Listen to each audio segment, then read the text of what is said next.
پاکستان کی diamond jubilee کے موقع پر ادارہ نور حق کراچی میں پرچم کشائی کی ایک پروقار تقریب کا اہتمام کیا گیا۔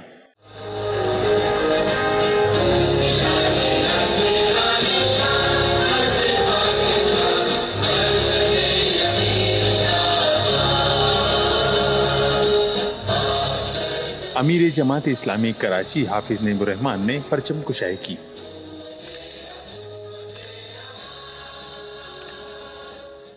تقریب میں نائب امراء کراچی برچیس احمد، راجہ عارف سلطان، secretary منیم Zafar Khan, deputy secretary Abdul Razzaq Khan, یونس بارائی، انجینئر عبدالعزیز، سیکریٹری اطلاعات زاہد عسکری و دیگر موجود تھے۔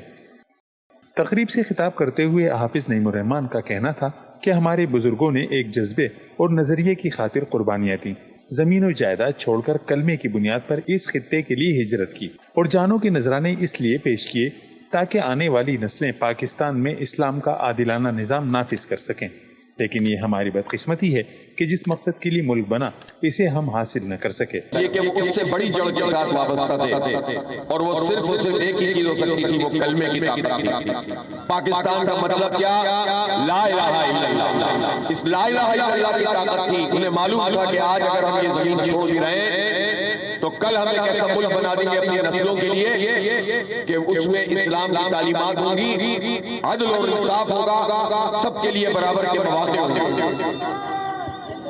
لیکن بدقسمتی ایک ہمارے ساتھ یہ ہوئی، اور جہاں ہم اپنے ملک کی اچھائیاں بیان کر رہے ہیں، اس نعمت کو یاد کر رہے ہیں جو اللہ نے ہمیں دی، ان خزانوں کو دیکھتے ہیں جو اللہ تعالیٰ نے اس ملک میں ہمیں عطا کیے ہیں، زمینیں ہمارے جو ہے خزانے اگلتی ہیں اور اللہ تعالیٰ کی رحمتیں برستی ہیں۔ ہمارے پاس پہاڑ ہیں، ہمارے پاس سمندر ہے، ہمارے پاس دریا ہیں، ہمارے پاس زرعی زمین ہے، ہمارے پاس یوتھ ہے۔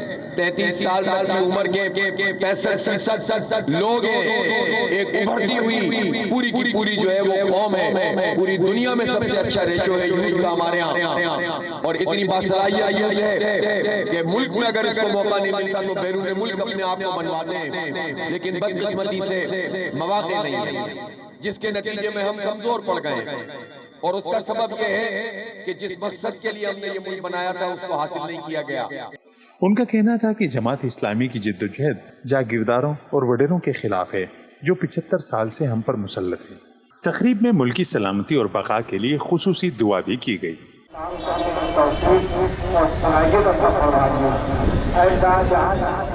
کیمرہ مین رضوان علی کے ساتھ قمر الرحمان، جسارت نیوز، کراچی۔